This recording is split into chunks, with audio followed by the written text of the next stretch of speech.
Hello and welcome to Brewing Happiness. Today at our special time, grab a cup of your favorite. Today it's the afternoon and it's getting kind of dark out, and I was feeling a little like I wanted a little warmer upper, so I am having a cup of my favorite vanilla chai tea.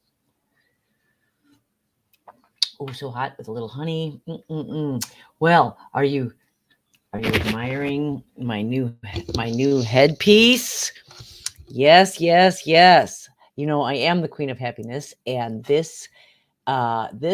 scepter and the crown were gifts to me for Christmas from some very special friends.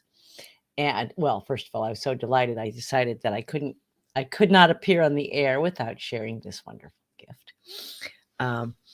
But in addition, it made me start thinking about receiving gifts.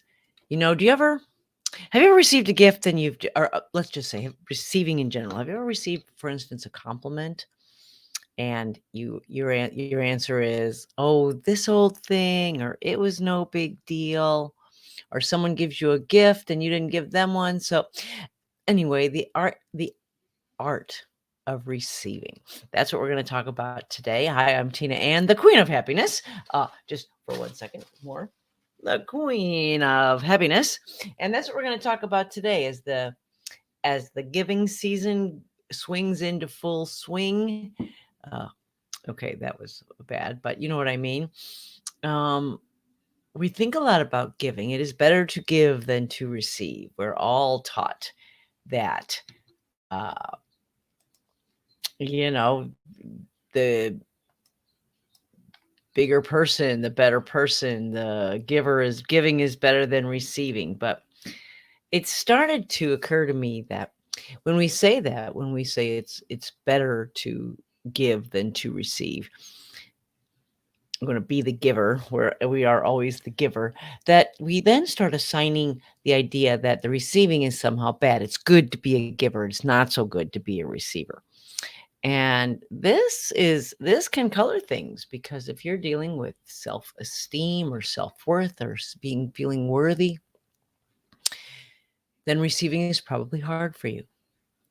If you find in your life that you've been a people pleaser, it's your job to make sure that everyone is happy, everyone has what they need, everyone is satisfied. You probably don't put yourself in that category, right? You probably are more comfortable giving than receiving, and that's the truth is for a lot of us, right? We have been told our whole lives better to give than to receive, so we are more comfortable with giving. We feel a little on the we feel right. We feel good. It's the right thing to do to give, right? And then we don't say it's a bad thing to receive, but we kind of imply it in the good, bad, opposite scenario. Then if giving is good, then receiving is not that good, right?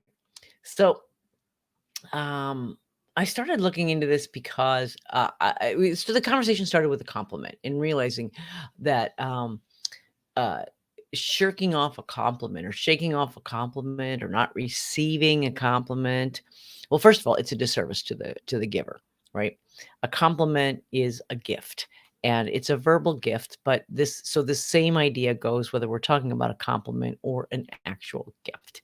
It's something that someone gave you and had enough thought and thought of you enough to give you. So when you say, "Oh, this old thing. Oh, I just threw this together in a couple of minutes." Oh, you are robbing them of their chance to give you something nice, a compliment. When you go out to dinner and someone says, "Let me pick up the check." No, no, if you always insist on picking up the check, well, you are robbing them of the pleasure of picking up the check just as much as you enjoy it, because it's a gift you can give to your friends and you feel great for doing it. Being the recipient of that occasionally, letting it flip around so that someone gives you the gift and allows them to have that feeling and allows them to be the giver in that scenario, that's a gift. That's part of the game. Here's a great quote. I have come to believe that giving and receiving are really the same. Giving and receiving, not giving and taking. I love this so much. I want to start thinking and changing the lexicon in my mind of thinking about giving and receiving, not giving and taking. Because yes, they are two opposite sides. And here's another. That was by Joyce Goodfelt. I'll have to put on my glasses to actually give her the proper credit she deserves. Greenfall, Cornfall, make it bigger. Genfall, Joyce Genfall. But then that just leads us to the next one, which is the universe operates through dynamic exchange. Giving and receiving are different aspects of the flow of energy in the universe, from our friend Deepak Chopra. So he's saying, there is no giving and receiving. It's all one flow. It's just which part of the curve, which part of the cycle you seem to find yourself in. Here's another one that I love. The law of giving and receiving is simply this. In a universe where the most absolute truth is that of oneness. Talk about oneness a lot, right? Of oneness, you cannot ever take without taking from yourself, and you cannot give without giving to yourself. That is why those who give get back from those who get back, and those who take are taken from. Well, the power of receiving, a revolutionary approach to giving yourself the life you want. The power of receiving. What is receiving? Don't we all talk about abundance? We want abundance. We want riches and goodness and all the pleasures of life to come into our life. Isn't that receiving?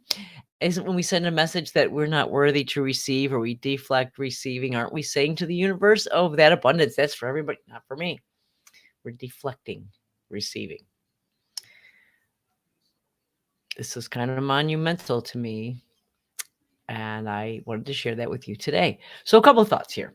The first is, in no particular order, one thought is sometimes we think it's like a pie, right? In order for me to receive, someone else has to give something up. But that's so not how it is. In fact, love and giving and receiving and abundance are all expandable elements. There's more than enough to go around. Our love is exponentially powerful. It is not finite. It is not limited. It is not something that has to be cut or shared, because there's plenty for everyone. So, again, the giver's gift. When someone gives you something, your gift back to them is a gracious thank you.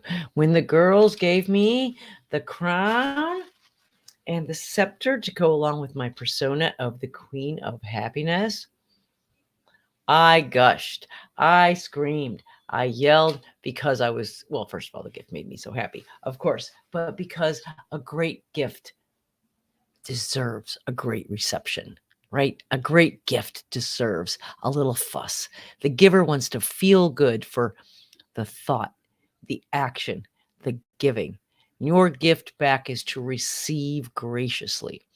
Even if you don't like the gift, even if it's not the color you wanted, even if it's not something you will ever wear or ever use. Someone went to the length of thinking of you, of buying for you, of making something for you. And all you have to do back is love them back. That's the only requirement from you, is receive it in the same giving. Isn't that really the answer? Receive it in the same giving love that it was given in. Okay, I'm saying the same words over and over again. But when you're receiving, you're giving back the love that they're giving back in gift. And that's what a gift's all about, right? It's a bond between the giver and the givee. It's an exchange of love. It's an exchange of all kinds of goodness. We got to uphold our end of the bargain by being a good receiver. So be open to receiving. Be open to saying yes to the offers all around you. When someone offers to take you to lunch, to pay the bill, to let you go first in traffic, right? Say yes. Give them the gift of feeling great. And you feel great because you've made them feel great. It's a win-win, give, never-ending cycle. You're back to the victorious cycle, right, as we call it here on the Brewing Happiness Show. So the truth is that we are all more comfortable giving than receiving. We've been told it's the good place to be. It's the good side of the equation, right? We've been told it's better to receive because if it's good, then receiving must be bad. But we're going to break that cycle. We're going to think not giving and taking, but giving and receiving. We're going to see the value, the beauty, the majesty, the gift in being a gracious receiver, in just receiving. In God wants to love us, and all he asks is that we receive in return his love, right? Receive. It's part of the deal. It's part of what we're asked to do from the most basic relationship. Receiving is always part of the occasion in give and take, give and receive. Being grateful, being a gracious receiver, opening up your heart and being grateful and appreciative leaves you more open for more receiving, right? And isn't that what we say? I'm open to abundance. I am open to all the goodness that life has to offer me. I am open to all the love that can come my way. I'm open to all the gifts that may be given me. I am open to all the goodness that anyone sees to flow towards me, and I will return that gift with a giant thank you, a giant act of appreciating and receiving. Well, that's kind of the whole shebang if I had to talk about it today. I just wanted to make the point about receiving as we head into the gift giving season, and we're all about to receive some gifts, and we're thinking about not just ourselves but the giver as we give them. Receiving with grace. We'll just go down to the final thoughts here.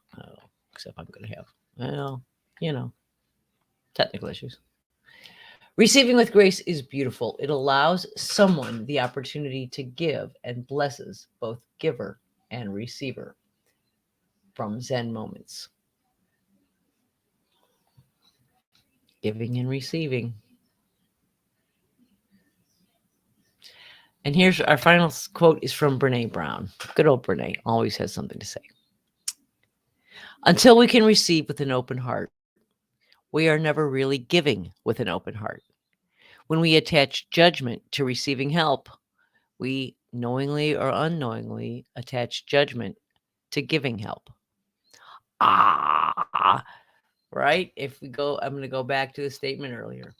If we concede at the very basis of life that we are all connected, that we are all one, that at the end of the day, we are one conglomerate giant being, feeding off, impressing, inspiring, touching each other. And in that case, that the receiver is just as blessed as the giver. The cycle is what's important. That the flow, that just like anything, we sway from side to side. We participate in both. We are hurt and we hurt. Can't avoid it, right? As much as you'd love to say you never hurt anyone, probably have. As much as you'd love to say you've never been hurt, I guarantee you have. We hurt and we hurt. And we are hurt. We love and we are loved. We give and we receive. Just a cycle. Just the little cycle of life. So as Christmas comes, I'm closing down the show because I'm spending time with the family. I'll be back again with Brewing Happiness starting January 2nd. But in the meantime, make it a happy day.